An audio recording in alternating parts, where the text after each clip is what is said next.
Hey everyone, and welcome back to the podcast. Today I have GrubGun joining me. I guess I got a co-host finally, but yeah, we're just gonna go over some stuff, introduction from him, go over maybe some COPPA, some collecting, and yeah, Rambo VHS,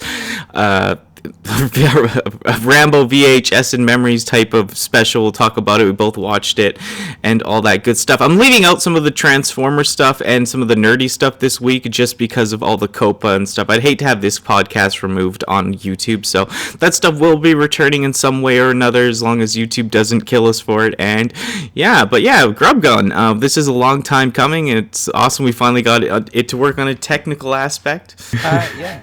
It's a pleasure to be here. It hardly took any work to get me on this, so Yeah.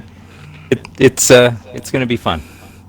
Yeah, so yeah, I know you do YouTube and stuff like that. I know you've been on the platform for a while, but just one thing I'd like to mention from here, this side, is how did you find my channel and all that?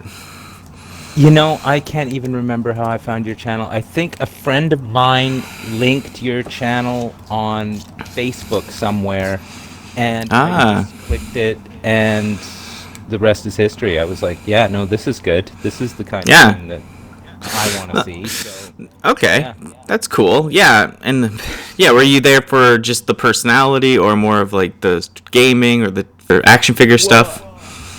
I mean, the Transformers action figures thing, it's not really like my thing, but the thing is your enthusiasm for that made it's kind of like it's very intoxicating. So I mean, you really I couldn't help but watch because of your enthusiasm for it. It made me enthusiastic for it. So it was like, basically, the personality is it was enough to keep me watching. So oh no, awesome. Yeah, I just thought that'd be cool, little insight and stuff. But yeah, you've said you've been on the platform since what, like 2006 or? Yep, that's right. Like, were you always uploading? Because I used to use YouTube, but I uploaded on an old channel, and I took those videos down because, like, yeah, the content wouldn't fly today, so. Yeah, I mean, I basically just started uploading. I didn't watch very much before I started uploading. I just saw that there was a community about collecting video games, and I was like, okay, well, I do that. I might as well try and, horn my way in on this community, and that's exactly what I did. I just started showing my pickups and the usual kind of stuff, doing video responses, which people don't really do anymore, but back then it was all the rage. People are like, totally film your video response, and you could link it to the other person's video. I don't even know if you can do any of that stuff anymore, but yeah, it was just a way to get to know other people in the game, like collecting community, just to get to know them. Yeah, I think I can't remember which video it was, but I remember that reply thing, because I remember putting a video up to some celebrity, like, not Selena Gomez, but someone like that, and I was just sticking up my middle finger to them or whatever, and I got, like, it was, like, before I transitioned as well, and I got, like, thousands and thousands of downvotes and stuff. It was hilarious. I know, yeah. I did the same thing. I responded to some, like, BBC TV video, and I'm like, oh, this is going to be funny, and the video is, like, 8 seconds. And it must have got like 10,000 views, and I'm just like, is this what YouTube is? Like, It's just, jumping onto other people's bandwagons and getting all these crazy views. Of course, I haven't got that many views on anything else, but yeah, no, for sure, yeah. But yeah, so you get on YouTube early and all that, and then so what? Did you come across like AVGN, like James Angry Video Game Nerd, right away, or because everyone seems to have something towards him, yeah? Yeah, right away. He was one of the people that I watched, like, right from the very start, and I thought, okay, well, this is a thing, because I didn't think it was really a thing, the retro gaming, like, collecting and making videos and stuff. I really didn't think it was that big of a deal. And then you see this channel like AVGN, and he's, like, making a career out of this, and it was, then you kind of like, you see smaller channels, because I wanted to see more people like, had the same amount of subs as me, like 100, Yeah. so that we could like kind of encourage each other and kind of big each other up so that we can just Totally. build that way. And so that's what I did. I found a, a, a small group of people, and we just basically watched each other's stuff and like just commented all the time and encouraged each other, and I made good friends that way. So I mean, Do you still talk to any of those people now, or? I do, yeah. I mean, a few of Nice. them I had to like stop talking to because they're so, I don't know, they're just so fixated on it that it's like Mm-hmm. they didn't do anything else, and it was like the same video every week. But I Yeah. just eventually you weed out the ones that are y- you find the gold in there, and you make friends. Like I've got 5 or 6 friends that live in the UK that I'm gonna go and visit next year, and I've met them through YouTube. I went to a Totally. wedding from a wedding in Oregon, and the guy who was getting married I met on YouTube, and so Wow. I drove all the way down to Oregon to go to this guy's wedding. So Yeah, and that's never pretty. Yeah, never that's pretty made cool. friends. Yeah, no, Well, like even us, like you met me. Yeah, yeah, you met me. We've like that's why I was like, okay. After we met, I was just like, wow, I finally met someone like people I used to know, not like like major good friends, like people that I was like clicked with, and like we could have a back and forth. And like I don't find a lot of people anymore that I can do that with. So and you already are. I find even if I meet people like that, they're not into YouTube or they don't want to put themselves out there on a podcast or be creative, right? So it's like okay, it's fun to chat with them, but it just goes there only there. And for me, I like to have a, not take it too serious, but always have something creative going on and friends that want to get involved, right? I've the creativity end. I mean, I've always wanted to do things more creative, but every time I do it, the because I was just stuck in that core collecting community, they didn't even want to see that. Like if I did something different, it would get half the views of something else because they're kind of fickle with their viewing. They want to see me holding up stuff. They don't want to see me, out and about, like Yeah, filming a duck. vlog or whatever. Yeah, Yeah. filming a duck. Exactly. They don't want to see that, and then it's so Yeah. it really kind of pigeonholes you to. It does. You really have to stick to one thing because people really only want to see you do one thing. I mean, if Yeah. you're branching out, you're taking your YouTube career in your hands. Totally. Yeah, no, I feel like, I've always, that's why I tried to do just gaming or nostalgic stuff like VHS reviews and toy reviews. But I don't know, like, it's weird that on Tumblr and my Instagram, I show like all the collecting plus life and like other things, and it seems to do better. But I've never really tried that on YouTube, like adding more. So I'm kind of still just kind of, besides the podcast, I think the podcast is helping people see another side of me that's not just, me just reviewing. Because I used to I used to keep a lot of personal stuff out. And I think you should keep some personal stuff out still. But I mean, the audience is always going to be focused. You're going to have certain people wanting certain things. Like the people who want a podcast level of stuff will listen to the podcast, but they'll have the attention span, so to speak, to like want to sit there for an hour and just listen and learn more about you as a person. The Instagram people, they want instant gratification. They want to see a picture, scroll to the next one, scroll to the next one. So it's really easy to get the view count on a thing like Instagram, because it's just those are the scroll people. They just want to scroll through stuff and like Yeah. like everything in the list, and it's like if you're on that list, you're going to get the like as well. So I mean, it's a really strange demographic with YouTube. Really, there's so many different ways to get views and to lose subs as well. I mean, it's a really Yeah. strange platform.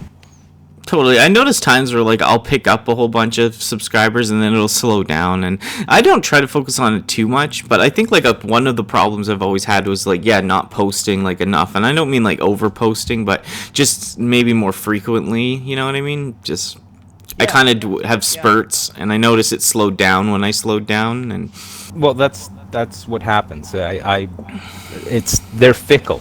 The viewers are fickle, and it's you know, it's not the most popular point of view to take, but you're only as good as your last video. And if you say one thing that makes one person like challenge their own belief system, they'll unsub from you because they're Totally. that fickle. They, you know, you know, your viewers should be. You should concentrate on the however many the percentage, 20% of the people who are your genuine core audience, and everybody else are just, you know, those. You know, it's not, like I said, it's not a popular point of view, but No. you can't. You have to work the corners, not the whole room. You, like, it's like a comedian. You don't Totally. you don't talk to everybody. You talk to individuals, and it's. And I notice I get people too, and then they think I'm one way because they watch one video, and then like they'll watch another video, and I'll totally say something in a whole nother direction, so it like really confuses people. But that's what I do in real life. Like I can't really not be me, you know. Well, that's Like, the thing with your channel is that it's obvious that you're just being you. You're not the character on the TV that they're seeing, or their computer that they're seeing. It's that's you. You know, that you're. Yeah, I appreciate that. There, it's not fake. You know what I mean? It's not nothing fake there. So, you know, you get what you get on there. You know that's actually you talking, and those are your words, and it's spontaneous, and you haven't scripted it, and it's, you know, but. And so that's one of the draws for me, was that you were just so, you know, into what you were talking about that you can't help but, you know, join in with the enthusiasm. yeah, no, for sure. I feel that, yeah, like if some people that have mentioned that before, I take that, like, appreciate that, because I know I think I could have more viewers if I played up a one-way street or like played a certain type of character, but it's like that's not what I built it for. I built it for just to entertain people, be yourself, and inspire people to be like their real selves, like genders, all this other stuff, you know, all mixed in there, or just for anyone to just, you know, feel confident, right? And not play into this stuff, you know.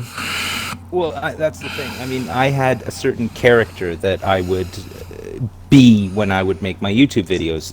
You know, I was, I would be able to turn it on and turn it off. You know, and when I hit record, I was that guy. I was GrubGun. As soon as I stopped recording, or if I talked to people in private, I was not like that. And the thing is I got caught up in that. And as soon as you go off of that script, nobody wants to see it. They're like, that's not the person I know. And I'm just like, yeah, but that's a fake. It's fake. Like, it's not real. Like, if I really thought the way that I thought in my videos, I'd have no friends, and you'd be crazy to watch my stuff because I was just mean all the time. But everyone wanted to see that. But then when I stopped being mean, nobody wanted to see it. So it's like, where's the line that, you know, people can't cross? You know, is it they don't want to see you be normal, they don't want to see you be like honest, they want that's the thing. It's the demographic is just crazy. You can't, it's so hard to be everything to everyone. Like, your stuff's gonna suffer if you just stick yourself in the same pigeonhole and just keep being that forever. I mean, Yeah. there's only so far you can go. Yeah, it might make you big for a while and stuff, but yeah, it's just there's nowhere to go from there, because then you're only that. So that's tough. Exactly. I mean, yeah. I mean, I was gaining subs, like, you know, not much, but say even 50 a month.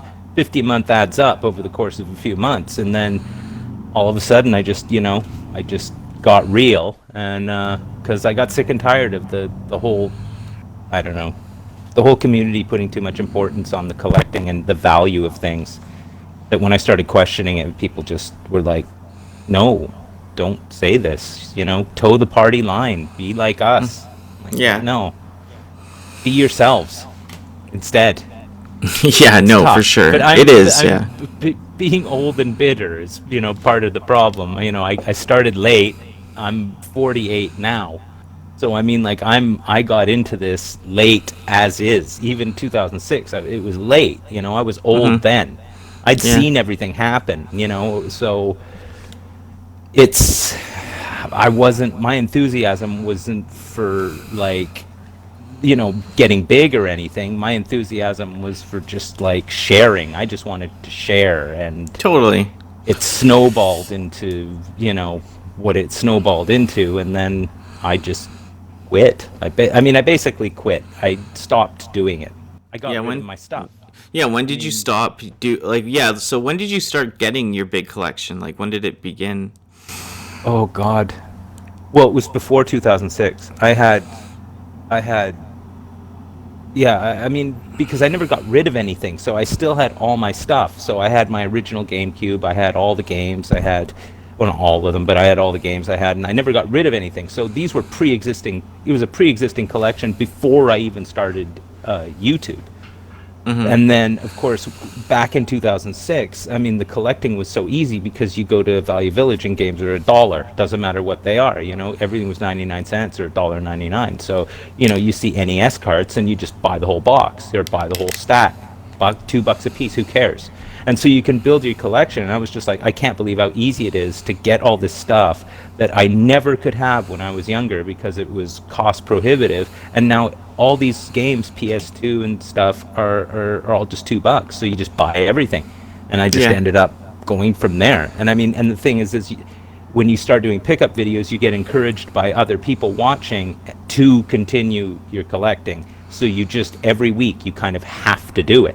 You have Yeah. to have a pickup video. Totally. And it's a snowball effect. You just become, you create the monster that you end up, hating. That's the thing. Yeah, no, for sure. I feel that because when I was getting into it too, it was like, it's like some sort of like, like when you're really depressed, I find too, you like, it helps because you're like, oh, it gives me a purpose. Like I'm collecting, I'm sharing. But I feel like there is a lot of mental health stuff involved too with like the hoarding and the collecting and yeah. Oh, of course. And, But you yeah, don't want to admit it at the beginning, I find, as much. I'm not even saying it's shameful, but it's just, you know what I mean? Like at the beginning, you're like, oh no, it's not hoarding, it's not this.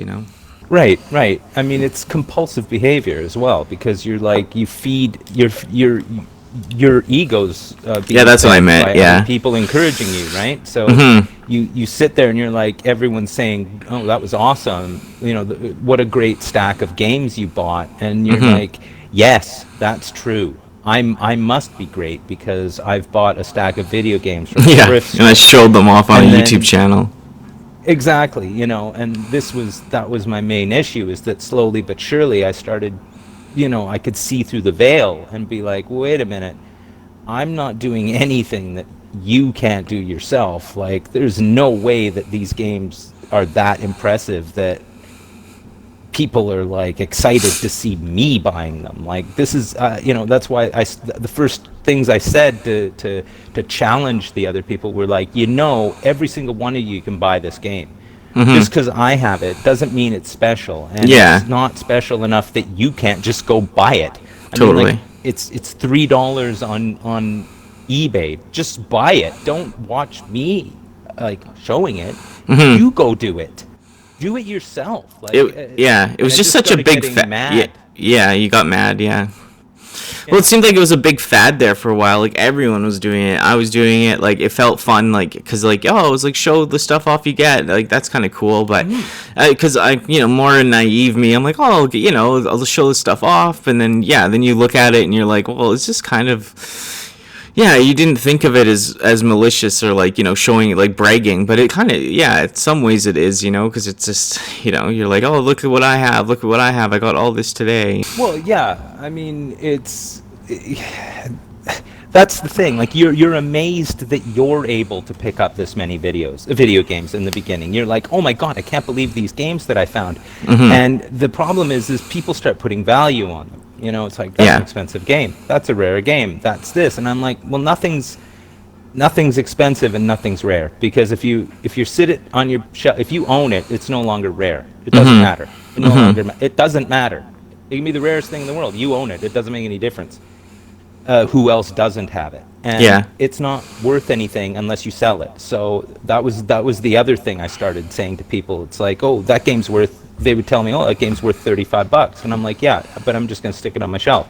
So how is it worth $35? I paid $2 for it. It's worth $2. Yeah. And people would just argue with me to forever. Yeah, on I that see both point. sides of that. Like, No.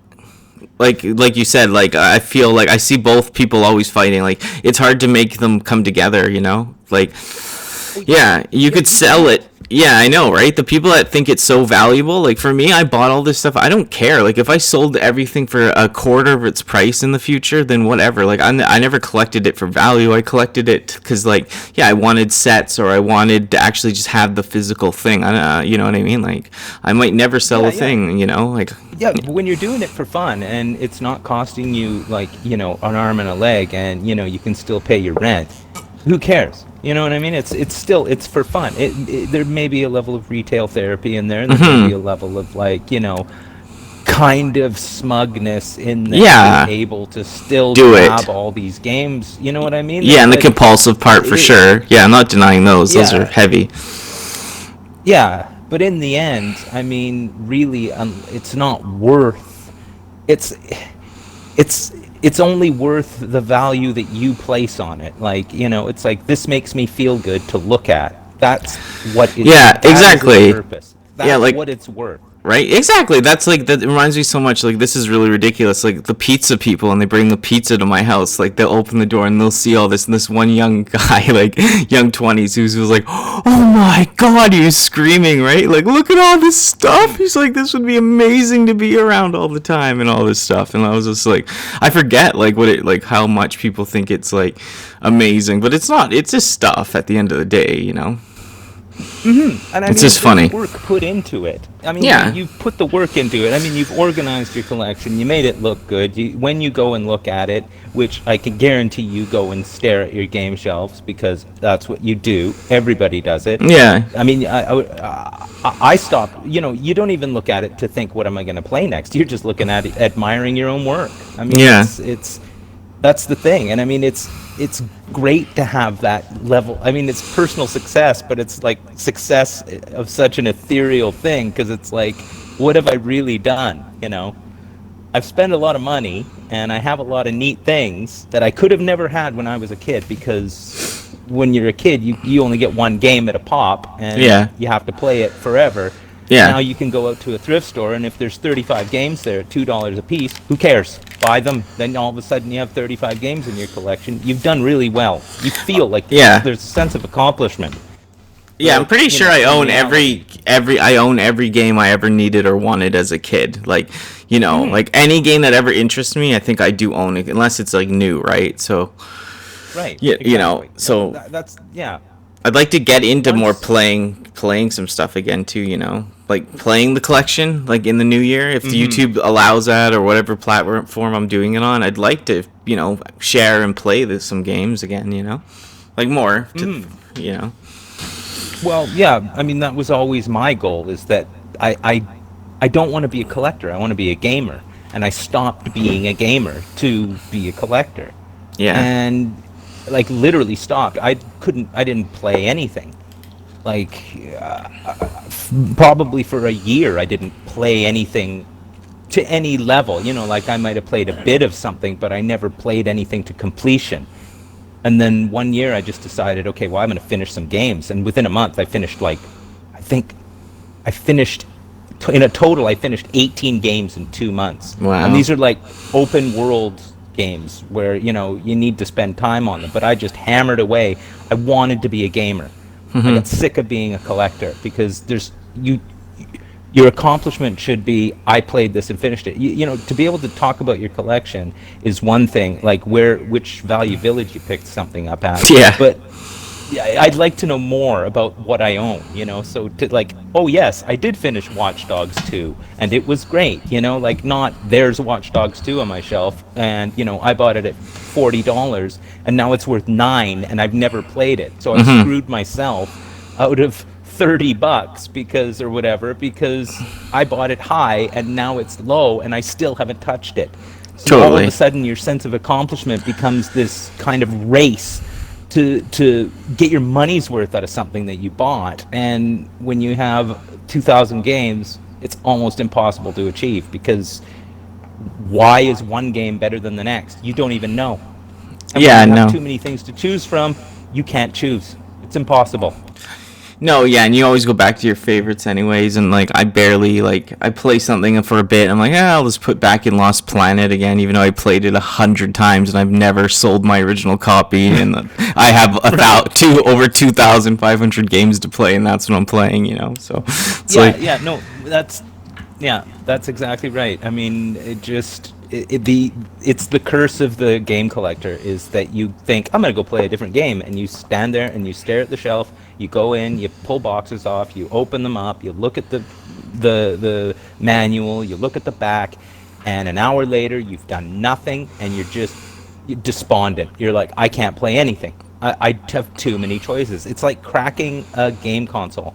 You crack a game console, you have the choice of playing any game you want, you play nothing. It sits there and gathers dust because Yeah. you've accomplished the goal without having to do anything. You've done nothing. so You've yeah, won the game without having to do anything. totally. And like, so you had like, didn't you say you had like boxes of PS3 sealed and? Oh, well, yeah, well, I mean, you buy consoles at thrift stores for $5. I mean, I had 20 GameCubes, one of each color box. Oh yeah, that's what it was. Yeah. And yeah, and I had how many PS1s? I had two PS1s boxed. I had Dreamcast boxed. I had Xbox One boxed, or not Xbox One, Xbox 360 boxed. I had original Xboxes. I had two boxed and like 3 systems. And I mean, it's just crazy because you're buying stuff because almost out of spite. You'll see it, like, boxed Xbox, original Xbox, with all the stuff in it, and it's, $10. You buy it because you don't want someone else to buy it. Because if I've got 3, why do I need this other one? Yeah, no. How long did it take you to realize you had 3 consoles or 5 consoles in your closet for years? You never really did much with them before you wanted to like get rid of it. Well, I mean, things just get piled on, right? So you don't know how much stuff you have until you go through it. And I didn't really go through it until I sold it all. And so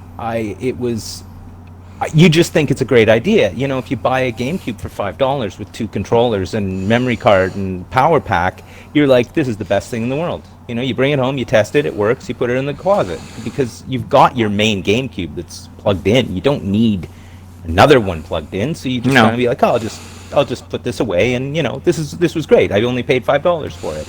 But it's those spite purchases that.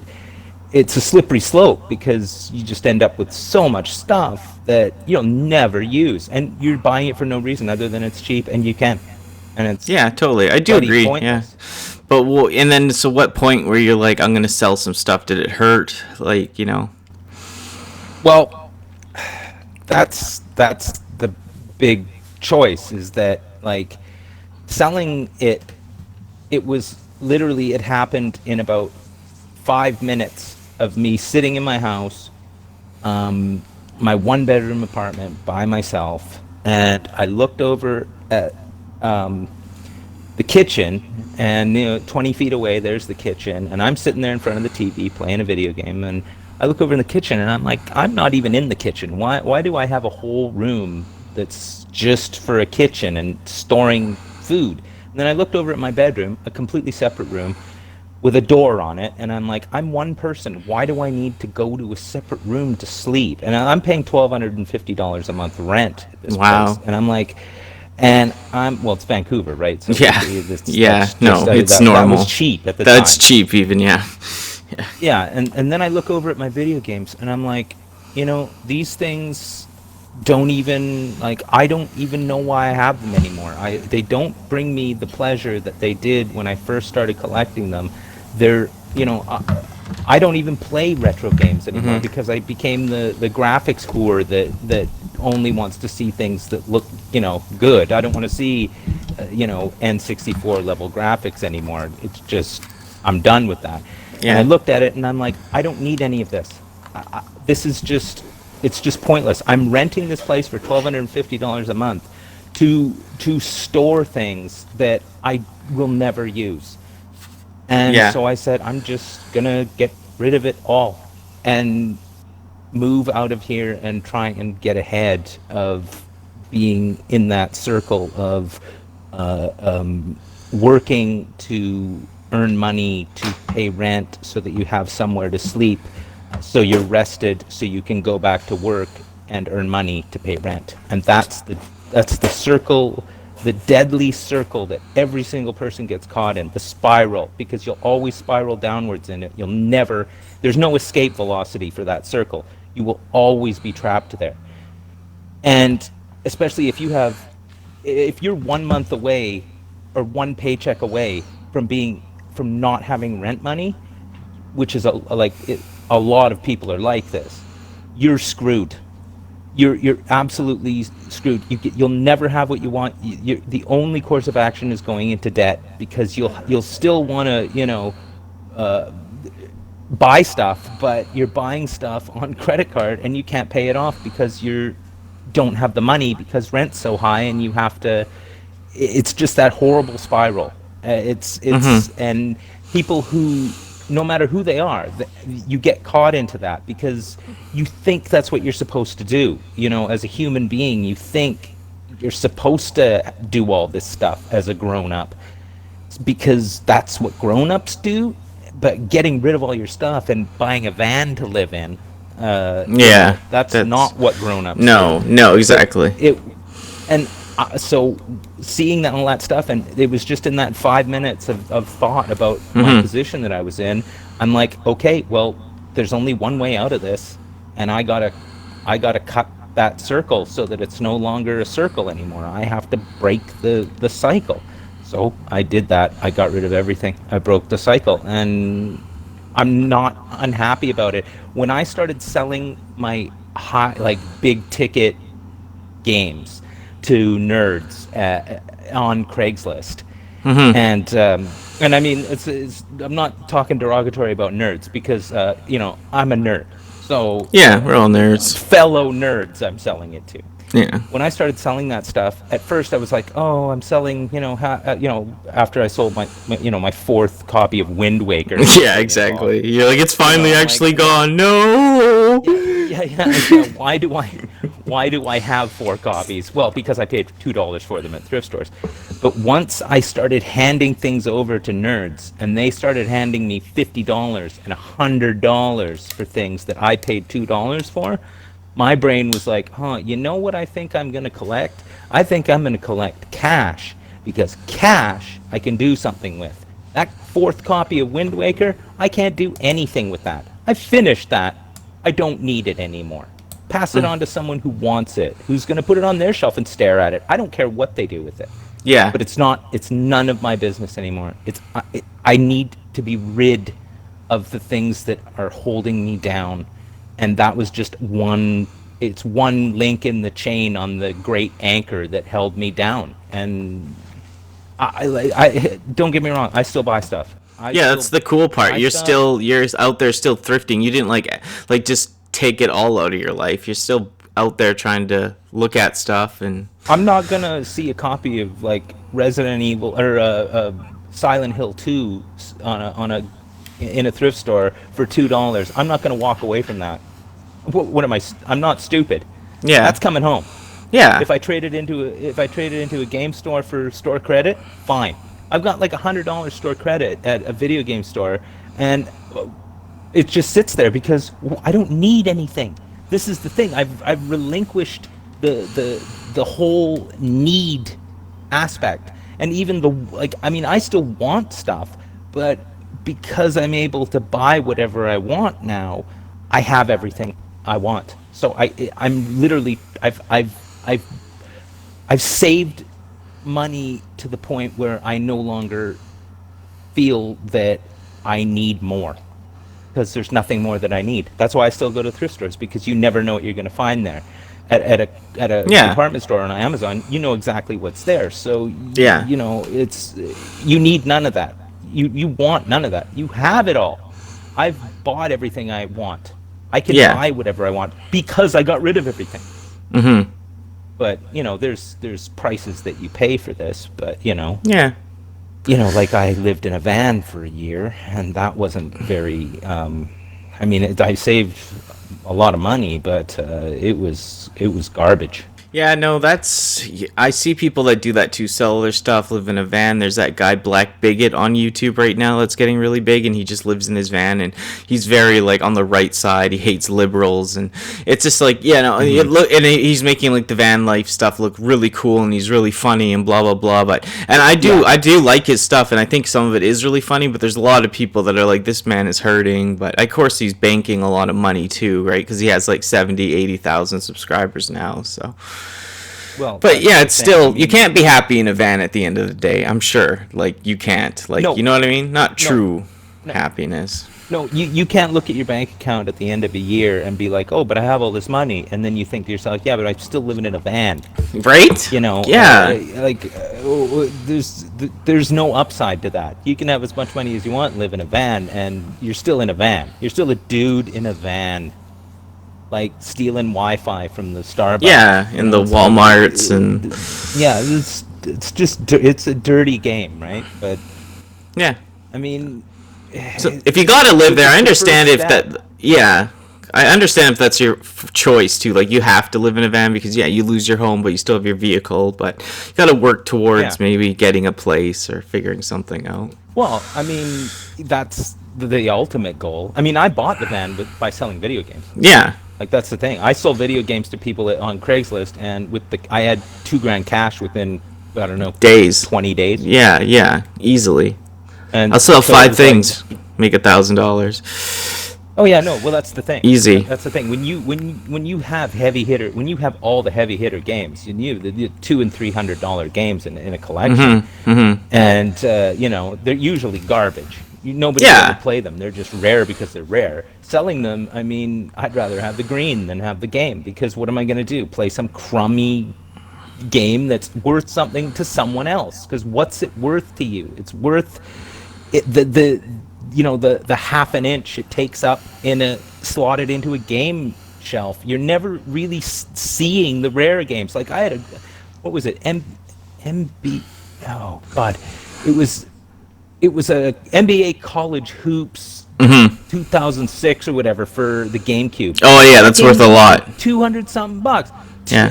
And I had it, and where is it? It's slotted in with my sports titles on my GameCube shelf. Yeah. Where is it more invisible than that? That's when you know, like, nobody's ever going to see that. Nobody's going to look through those games and go, oh wow, what's this, NBA 2K whatever college hoops, this looks great. No, it doesn't. It looks crummy. It's just as crummy as Madden 06. It's just a stupid sports title, and it was worth so much money. Selling that was great. Yeah. Because, like, it's just another crummy sports title. It's only rare because there were only so many. So many pressed at the end or something, right? Yeah. Yeah. Well, because it was a region. Regional, yeah. Yeah, it was a regional release because the college hoops thing was only down the states in the south or whatever, so they only released like 5,000 copies of this. So, wow. I mean, yeah. You know, I wondered what the deal was. I know I always see people freaking out about it online and stuff. They're like, "Do you have it? Do you have it?" I don't have it, but yeah, I didn't realize it was regional. That's interesting. Yeah. But I mean, this is the thing. Like, in the end, it's just a sports game. Yeah. And you're never, ever gonna put that in your GameCube. No. Matter. People could you could be at gunpoint and you'd be like, no, I'm not playing that. Yeah. Yeah, the only way I would ever do that is like to play it, to like do a video, but then it's like, what kind of video are you gonna make out of that? Well, this is the thing. You could put in any college hoops game, and no one would be able to tell the difference. They'd be like, I guess that's the same. Whatever, who cares? And the thing is I think the same game is released. You can get the same game on PS2, and it's worth nothing. So this is the thing. It's only on GameCube that it's worth money. But yeah, so that's how something like that. But yeah, still. So yeah, you sold all your games. You made good money, like from Craigslist and selling to the nerds and all that. And then did you? So what did you end up like? You didn't end up stop doing YouTube. You just changed your content, or? I mean, I didn't stop doing YouTube, no, because like after I stopped collecting and was making videos like out and about videos or just vlog videos, I realized I'm doing it for the, say the 50 people that still watch because they're kind of interested. If I don't do a video for a while, I get PM'd. And I mean, like, I thought, okay, well, these people, like, they're genuinely, I don't care if there's only 25 of them. They want to know what I'm up to, so I'm still going to do it. I'm kind of still doing videos for me because I like filming, part of my thing. It's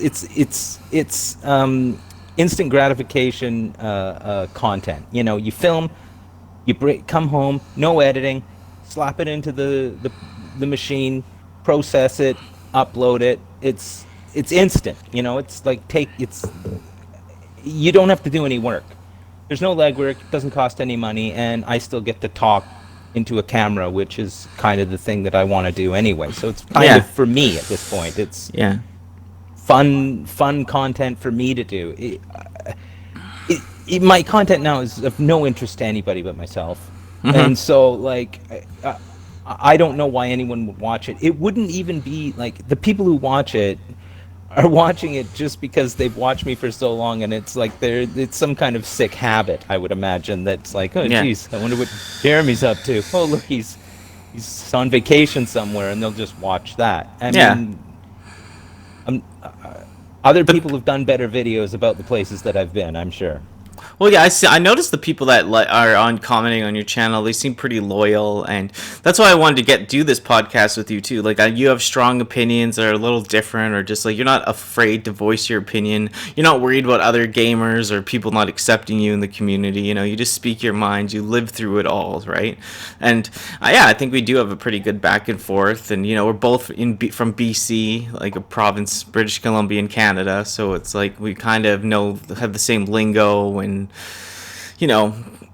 all that. So I really wanted this to happen. Yeah, well, this is the thing. I'm glad. I mean, as soon as just the mention of doing some kind of collaboration on the podcast, of course I was nervous because I think, I'm going to screw this up. I'm going to say something, not that I shouldn't say, but I just, it's just I'm going to be boring.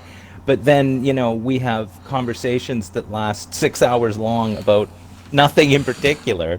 How come, an hour podcast should be easy, Yeah, I know. When you were like... exact same thing now. Yeah. That we always... anyway, when we're not recording it. So I know. It was so funny. I remember you were like, I don't know if it'll work. I'm like, well, we just talk for 6 hours. I'm sure we can make it work for an hour. But I think that was good. Exactly. This is good. Like, we'll kind of leave it there on that stuff for now. We got a bit of the intro.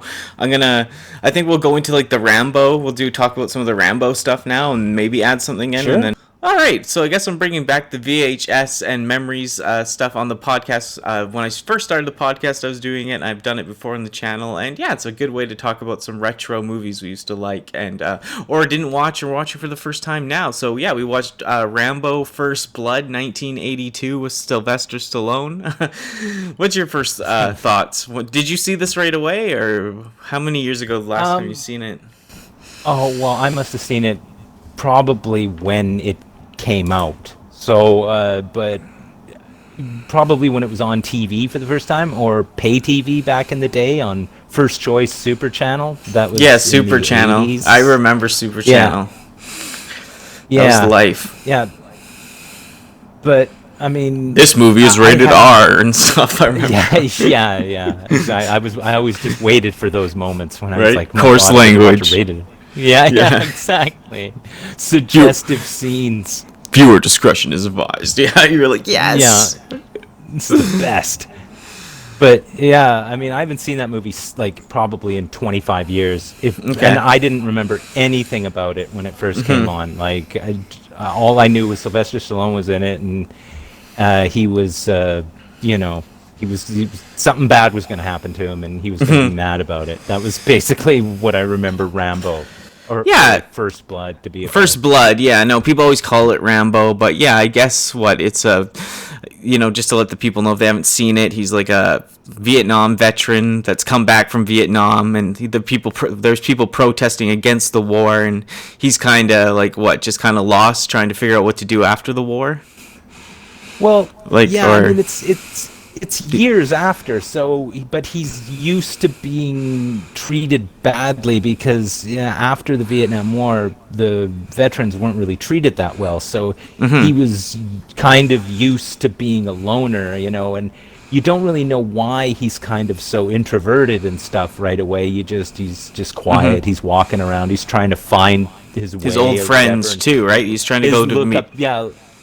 Yeah, old and platoon buddies or whatever you want to call it. Yeah, and you kind of don't, you're not really, there's no real insight into what kind of person he is, right, in the beginning. And so you just figure he's just this kind of guy walking around, you have no idea what he's like. And I mean, that's basically the setup for the movie, is that you don't know what he's like, and then you kind of find out later on what he's like. And, I mean, just what got me right at the beginning was that early 80s Canadian aesthetic. Because it was shot in Hope. And all the old cars and the old stores, and just how everything was so cool and, brown and orange back in the day. And I loved seeing that, because that just represents most of my childhood was that. Yeah, I remember seeing that really young, and I do like that part. I like the tone and colors of the movie for sure, like the old cars and just how he, the greens, and it was filmed in Hope. That's like 3 hours away from where I live in BC, British Columbia, and it just has this it really feels like the area is alive, like it's a character itself. Just the surroundings I feel in this movie, Yeah, totally. And it's just it gets you in, and he's not a guy it's Sylvester Stallone. He was never known for giving huge speeches, and in the beginning of the movie too, he's kind of the silent type, but it works. This movie is kind of lower budget, I'm guessing, but it really works. It's not super low budget or anything, but you know what I mean. It's not over the top. It's outside mostly. Yeah, it couldn't have cost that much to make. I mean, there are no real special effects. I mean, there's a few. I mean, things are on fire. You know what I mean? That's exactly. Things are exploding. Getting.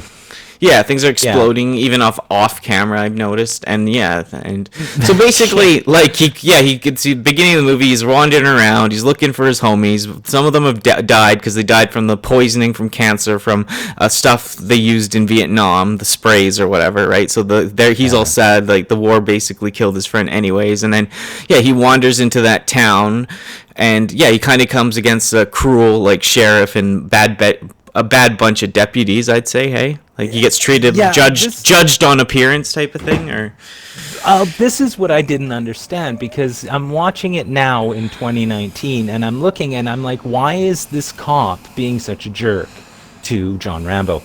He's like, cut your hair, and I'm looking at Rambo and it's just barely over his ears, and I'm like, are you really calling him what is the problem that this cop has with this guy? I couldn't figure it out. It's just I'm just going to be mean to this guy. But it was all based on Rambo's looks. And I mean, to me, I'm like, what's wrong with the guy wearing a military jacket and having slightly long hair? He drives him out of town. I think it's the thing too, he just represents what could happen. It's lots of homeless people coming to he doesn't want a whole bunch of just drifter John Rambo guys in his town or something. Yeah, that's what he says. But it was just so weird. I just thought, totally. Well, I guess you don't know what this guy has in his pocket. Why would you want him out of town? It just doesn't really make sense. I'm just wondering too, if it's a timing thing, the tension back there was way more for those guys or something, the Vietnam vets. Well, it must be, but the thing is, as Canadians, we don't really know what it was like. How are we supposed to? We can't relate to that. So I'm watching it, and I'm like, I guess they didn't like them that much that they'd run him out of town. I guess, but it's just basically his looks and the ideal that he stands for. So.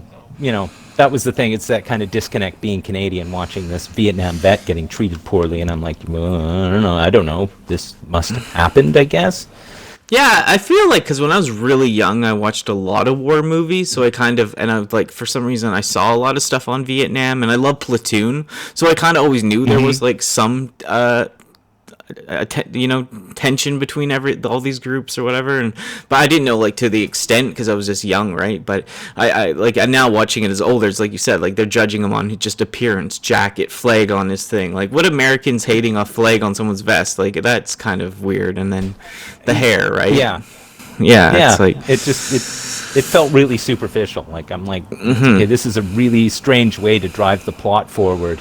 Just having this guy, them bashing on what he looks like. Like this is the whole thing is just based on what Rambo looks like.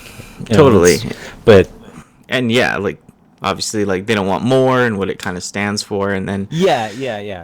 And then I guess like he tries to drive him out of town, the sheriff, and then like he's like, I'll go to Portland. He tells this guy, that's the best part too. Go to Portland, buddy. Your haircut and your deal. Go to Portland. Like that's where you belong. It's Portland. Like, that's funny. And he turns the cop drives off, and then he turns around, so it's walking back right into town, right? And the cop's looking at him. So they arrest him. I know, for what grounds, right? Like I wondered what was going on. Vagrancy, probably. Yeah, vagrancy. That kind of stuff, or causing trouble, but and like and then they bring him into the jail, and everyone hates him. They're like, I know. There are people who are like hate him even more than the sheriff. Like I know, and it's weird. It's like there's a homo vibe in that jail. Like when the guy's spraying him with the hose, and he's like, the other guy doesn't want to watch it, and he's like, you don't like water sports, boy, or whatever. It's like, I know, just unbelievable. Like you're just like this escalated very quickly, like very quickly to this point, and but you couldn't move the plot forward like any other way than the way that they were doing it. So when he finally like snapped after the guy got the billy club around his neck, and he started and the razor flashbacks with the razors and stuff. They were gonna shave him to make him look presentable. Like he barely had 5 o'clock shadow. Like I know. They're like nobody shaves with that much beard on. Like the guy's like, he don't need no soap or whatever. Yeah, that's right. We're gonna clean you up, hippie. And I'm looking at him, and it's like, hippie? Holy, your standards of hippie are really like strict. If this is, I can almost not see your ears. You're a hippie. Yeah. And they got him tied up, or like with the billy club around his neck, and then they're gonna shave him, and then he panics because like it reminds him of like when he's in Vietnam getting tortured, getting razors cut on his chest, and he loses it. He basically goes. This movie is about that whatever post-traumatic stress disorder, but it's exactly. But it's before the time when people talked about it. I feel right, like for sure. No, that's the thing. I realized that right from the very start, that I was like, oh my god, this poor guy. You know what I mean? Like this guy is unable to. He's not being given the treatment he needs for this. Obviously, he's like, okay, you're just on your own, and anything's triggering him off. Like granted, being choked out, and forcibly shaved with a straight razor, might, kind of make you flip out. Yeah, no soap. But it's... Yeah, no soap. Yeah, I mean, and those flashbacks were just brilliant. Like, I loved those flashbacks where just like you see the guy, the Vietnamese soldier, or threatening him and stuff in the flashbacks, and it was just like it was just great. Like it told the story. Yeah, and it shows went to that point. He actually he a switch turned on. Like he changed kind of after that extreme like adrenaline or whatever. Oh yeah. He turned into that killing machine. Yeah, that escape from the jail was the escape. Amazing. Yeah. I know. It was just amazing. I loved every minute of it. Like I know. It was just totally wild, just punching people out, like and punching people in their necks, like just yeah, and then getting on the motorcycle. outside, and like, Oh yeah, it the was just brilliant. motorcycle and the Yeah, cop, yeah, like the sheriff finds out that he's getting away, and they're I think remember the sheriff's homies are like they're trying to shoot a rifle down Main Street at him or something. He's like, "You idiots!" He's like throws it up or whatever. yeah. There's people down there. Yeah. Well, yeah, it's Hope in 1983. There's not Yeah. a lot of people. So, No, but yeah, that still it's motorcycle funny. chase was awesome. Like, it just went on for 10 minutes, and like, I'm watching this, late 70s giant American car trying to drive down gravel roads with its rear wheel drive, and it's just skidding out everywhere. And I'm like, there's no way he's catching up with Rambo. This is not happening. But, Right?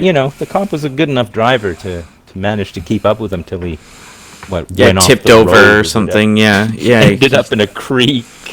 Yeah. He went as far as a car could take you, and then, yeah. The part that I liked the most as a kid is like I don't really like the ending. I kind of always phase out, but I love the part where he right after the motorcycle part when he's like in the mountains with his making guerrilla warfare style, like he's making like clothes out of like rags that he finds, and he's just like a machine. Yeah. He's basically like the Predator from Predator and Aliens. Like he's a killing machine in those like in the forest. Yeah. It's crazy. Yeah, it really is it's like a precursor to all like the same kind of movies that come after this. Like he's just like you said, he's a machine. He starts figuring out how to survive immediately and starts getting to work at it immediately. There's no like, I'm going to sit down for 5 minutes and, chill. It's like, okay, I'm going to make a poncho out of this tarp. I'm going to start carving these sticks into weapons. I'm going to do this, and I need fresh water. I need this. And he's just like back into military mode. And, that part was great. Watching him make that poncho was just brilliant. I had such a good, I thought, this is amazing. No wonder this movie's so great.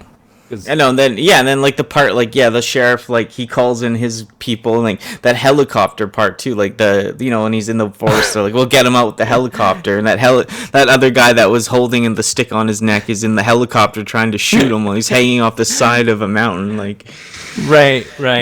Yeah, no, it's just crazy. Like, it just escalated really fast. Like that's into this like just stealth mode, like great like manhunting man segment in the movie. Like it was just so intense. Like, and when he drops from that tree through the trees from the mountain when the helicopter's shooting at him, that's great. Like he's just smashing all these branches and. Yeah, I mean, you expect him to hit the water. You don't expect him to go and fall through all those branches, like, and actually hurt himself, and have to like repair his wounds. And it's really like intricate. It's more intricate than I thought it would be. Like, Yeah, I thought it was the just scene. a simple. Simple, movie. simple, and then the part where like the guy's in the helicopter shooting at him when he's on the ground, like just how the helicopter's hovering there, like is that all filmed like real? Like that has to be, right? That's all. Well, yeah, for sure. No, there's no. I mean, That's all practical effects, I'm guessing, right? Yeah, I would imagine. And maybe some shots are this and that are different, but for the most part, like those wide shots, that's awesome. That's really good. Yeah, it was amazing. Like when he fell off the cliff, I didn't even see any wire work. Yeah, like on him. Like he fell into like an airbag down underneath. Well, it probably wasn't him, but I mean whoever did it nowadays, it would be completely different. But that was just it was all just it just looked so like it looked cheap, but it looked great. Like it has a cheap part to it, but it still like it looks good. Like it really gets me, like like I'm really focused in the movie. It doesn't take you out very much, Yeah, and I mean when they had the guys looking for him in the woods, it was just like it was so like it's like every stealth video game that there is. He's like hiding in the tall grass, and the guy walks by and he grabs him, and the guy doesn't see him, and you think in all those games like Uncharted or whatever and Tomb Raider, you're hiding in the tall grass, and how can they not see me? Well, this Rambo, they couldn't see him. No. And that's what it's all about. Like his stealth mode was just incredible. I know. I love it. Yeah, I know. Like when I guess like he throws that rock too at the helicopter. Then like he kind of kills that guy, so that's why they get even more angry, right? Because they think he killed Right. this guy on purpose, but he was just trying to like not get shot and like get the helicopter off of him. And Yeah. then like you said, then they're trying to track him down in the forest, and yeah, he basically like threatens all of them. He doesn't kill them though, but he shows how easy he could have killed that like sheriff and stuff. Like he's like he jumps out that bush, and I've seen this movie 100 times, and I still forgot about that part. It startled me when he put the knife against his throat when he just popped out of a bush like that. I was like, Yeah. what the? No, it's Yeah. it's really good, and how he explains how he could have killed you. He could have killed all of them, but Yeah. he didn't, because that's not what he wants to do. He just wants to get out of there. He just wants to mind his own business, and they just don't let him mind his own business. No, and then I'm not sure. Like, yeah, I guess like he hurts them all, and what they have to regroup, and then they get like these like half-ass army people or something that are like, I need to be back at the man. pharmacy tomorrow, Doug, or whatever. Like, it's Yeah, that was bad. Those army dudes. I know, they I weren't didn't even like- army. They're like National Guard dudes. okay. I just, I, like these are volunteers, right? And Yeah. why would they? And then the colonel shows up. What was it? The Colonel, yeah, Troutman. the Colonel's awesome. I loved him as a kid. He just shows up out of nowhere. I know he pops into that tent, and then at the end of the movie, he just pops right into that like place where Rambo is, like that like gas station or whatever. He's just like, Yeah. Rambo, put it down. He's like, what the? Yeah. But why did they give those National Guard trainees rocket launcher? Like, Yeah. that was one part where I'm just like, who's got the rocket launcher? The one guy says, or bazooka. And I'm like, Yeah. who's got the bazooka? I know. Are you kidding me? Like, why would you give these guys a bazooka? Like, that's just not the best idea. I don't think any of these guys are trained in like using a bazooka in the woods. I know. Like, To capture someone, like, I know. I always thought that was weird too. Like, they pull the guy's like, "Where's the rocket launcher?" And so yeah, it's like a bazooka. It's like, what the? And they're so cowardly. He's like, "You go up there." He's like, I'm afraid. Yeah, and that whole part where he's after the crazy guy with the rocket launcher blows up the mine that he's hiding in, and Rambo is still in that mode where it's like that machine mode where he has to make a torch, he has to figure out how to get out, he knows how to get out, and he just it's all so methodical and great, right up to the point where he's attacked by 100 rats. I know, the rats. What was that about? I know. They like, "Ee," and then they all jump on him. Like, they don't do that, do I'm they? like, I don't think so. And Yeah. why would there be 500 rats in this mine? Like, what are they eating? I mean, like, I guess they're eating bugs, but like, why would they go after him? Oh yeah, that's what I thought. Like, you could see them; they might be like around you skirmishing, but yeah, like just to jump on you like a horror movie. I was like, that doesn't make sense. No, I thought, okay, well, they just needed something suspenseful to happen in this mine, and they chose this. But yeah, that was inexplicable as well. But I thought it was funny. Like, Yeah, I thought it was funny, but I was just like, they're like biting his legs like vicious, like they're like insane. Like I was like, what the? no, I know, and it's I don't know why he was so freaked out. I mean, as the whatever he was, Green Beret or whatever he was, like all of a sudden he gets 4 rats on his back and he's losing it. I know, right? I know the rats. Yeah, that's the part I thought was funny too. They actually seem like they're shaking him up. I'm like, what? Yeah, no, he's shook, for sure. Right? But yeah, I mean, and even still, like they never let up. Like when he does get out of the mine and he climbs up that shaft, he comes out right where there's dozens of soldiers. Like they never. He doesn't come out in a place where he feels safe. He comes out immediately having to be, watchful and like still in his military stealth mode. Like it's really, it never lets up at any point. They just Yeah. keep you driving forward this hunter scenario, right? Yeah, totally. And like I feel like the end for some reason, like it just, I don't know, like yeah, when he's in that, he escapes from the mine, he's in that town running around getting weapons and like shooting Right. the telephone poles to like make a blackout and stuff. But I just find that part weird with the sheriff running around on the roof, and like I just find the ending kind of like not what I wanted for some reason. Not that it's bad, but it's just extreme. Like he's Yeah. running around with that huge like machine gun that's supposed to be on a tripod or something. Like, you know what I mean? Like it's just The M60, the one Yeah. the one that you always picture Rambo holding. That I Totally. had no idea that this. I forgot completely that he ran around with an M60 in this Yeah. movie. I Me thought too. that was the second one. Yeah. But no, here he goes running around Hope, BC in 1982 with an M60 blowing up Yeah. like Yeah. gun stores and stuff. Yeah. It was pretty, yeah, but yeah, the ending, like how he, hunted down the sheriff guy, just I don't know, like that was his end game. Like I got to get rid of this guy.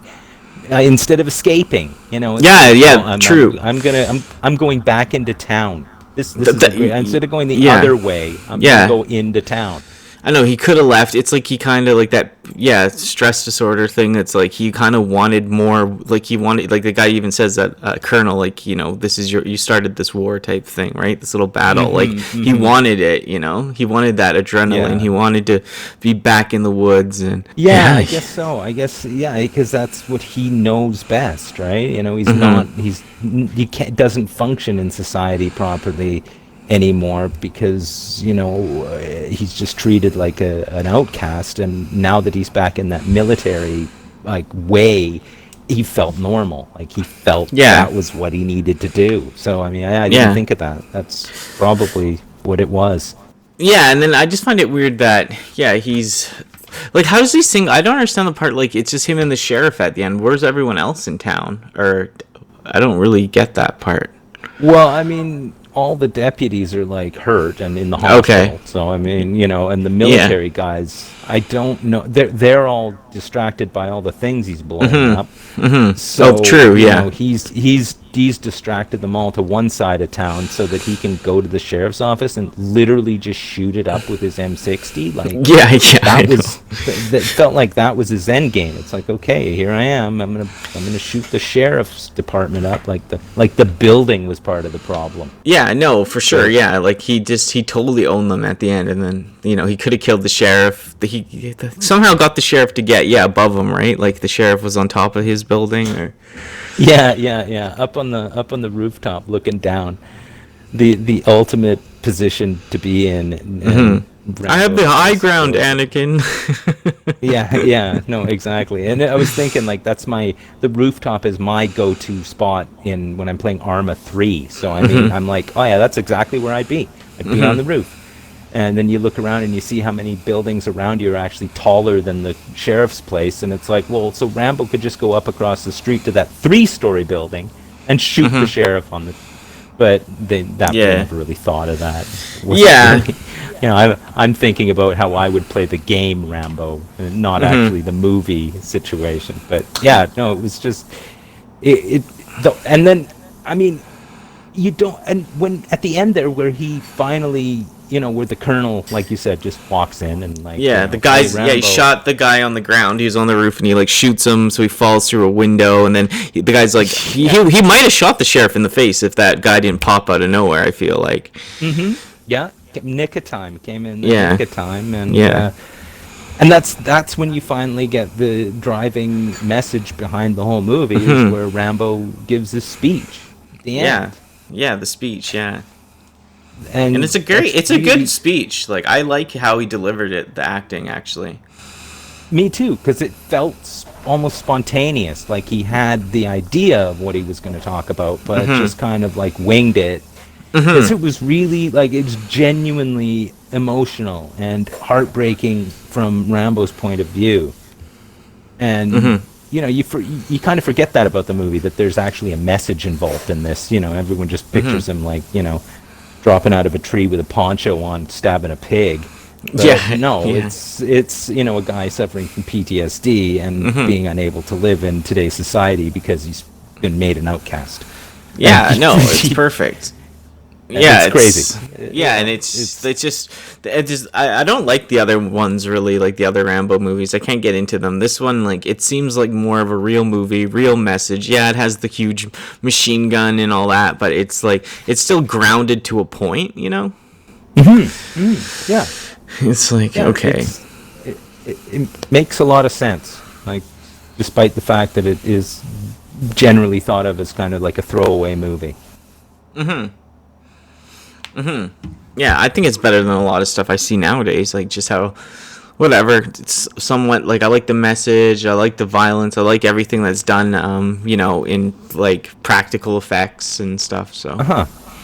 Yeah, and I mean everything that he does has a reason. You know the reason for it. And you may not know the reason in the beginning, but you find out gradually as you watch, and it feels like a well balanced, like very like poignant movie, and everyone talks about Rambo like it's some kind of like it's not the Rambo that people talk about isn't the Rambo that's in this movie. This guy's just hurt. Like, he's just hurt, and he's trying to. He can't cope. They don't tell you that. No, no. No, it's cool. Yeah, I think it's a bit ahead of its time too. Like, back then, like, people even barely talk about like PTSD. Yeah, like, sorry, the post-traumatic stress disorder now with soldiers like that. In the last 10 years, like, of course, with all that Iraq stuff, people talk about it more. But it's just 1982 to be going off on that. Wow. Because, like, this movie's about being a man and stuff, like a tough guy. Like, it doesn't matter what affects you. Like, that's what people think, right? Like, Exactly. and then, yeah, he's vulnerable at the end and with that guy, and he's kind of crying, and, it's No. like, yeah. Yeah, no, it was really good. I really thought the ending, it made a lot of sense, instead of just being like, they could have ended it a lot of different ways, but ending it like that was good stuff. Yeah, that brings it all in. Yeah, it's pretty good. Yeah, what would you say, like, something you didn't really like about it? Could you say anything? Like, one nitpick, or, you know what I mean? Well, I mean, the nitpicks are all just the silly plot devices, like Yeah. the the Colonel Troutman character is just so stereotypical. Like, Totally. it's like the military guy who's like just all business, no emotion, and talks in military jargon, and that kind of stuff. It was annoying, but it was necessary. Like, you needed it in order to to make the movie end.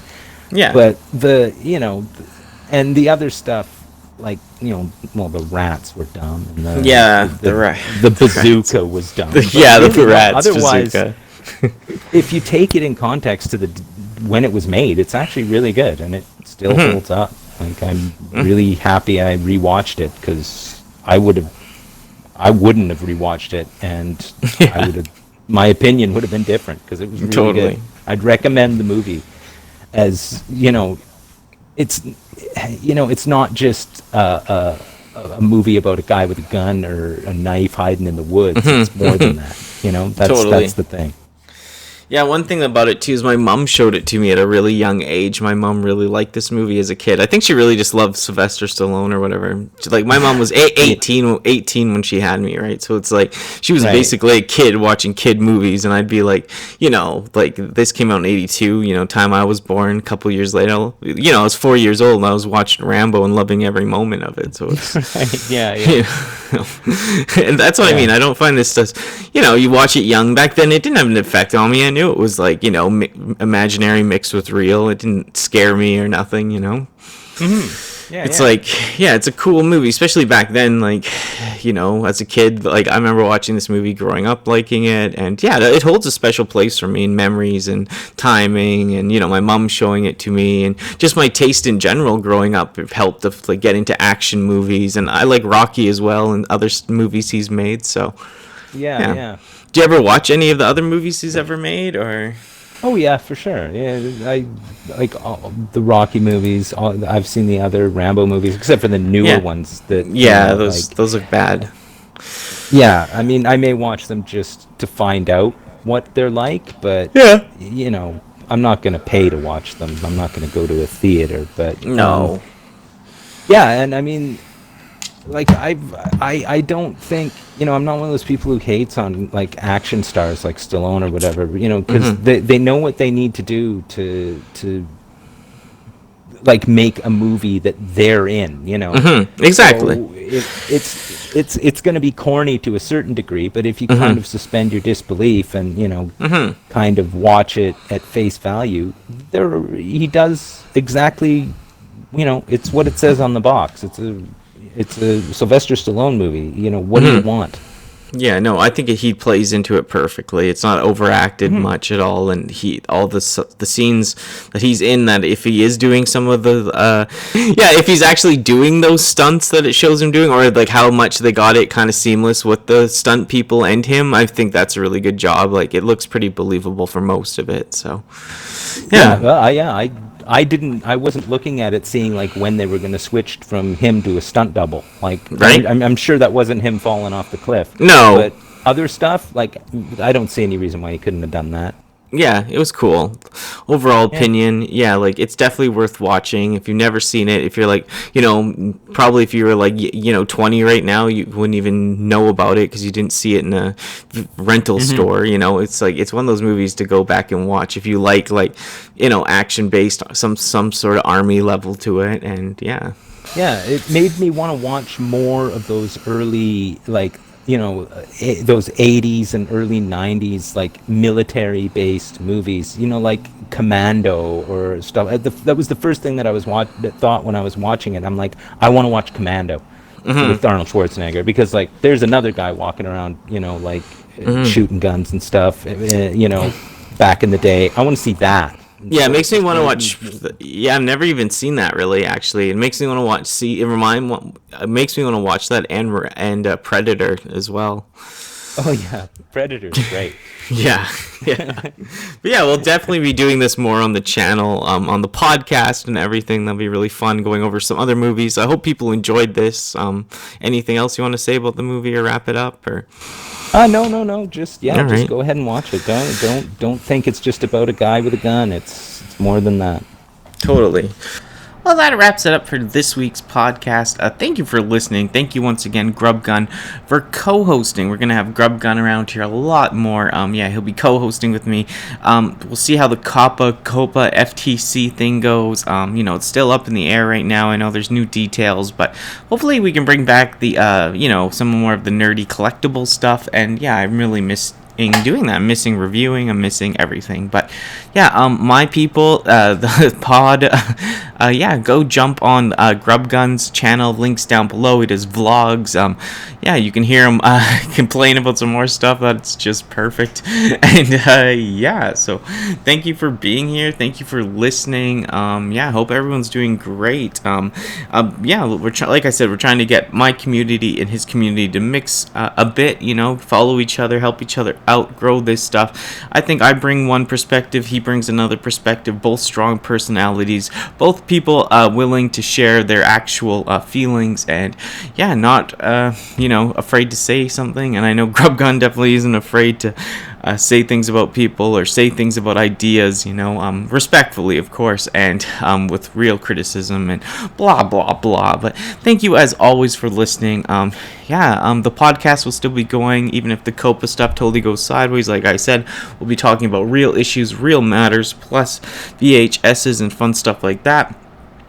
But we'll see how things go in the future, and hoping for the best, hoping to continue to be able to do some nerdy collectible stuff as well, and get back into some Transformers reviews. But hope you enjoyed this podcast. Thanks for listening, as per usual. More content out soon. Like I said, I'm kind of holding back till I know a bit more on the collectibles side, but I have tons of stuff planned, a few other videos for December, and a whole bunch of stuff. So as always, like, comment, share the podcast with a friend, comment, let us know what you think. I really appreciate it. if there are some sound issues and technical issues in this episode, sorry about that. We will be working those all out in the future as we keep going with this. Yeah, just glad we were able to get it done the way we did, and yeah, as always, stay strong, stay safe, stay positive, and this dolphin might even catch you on the flip side, y'all.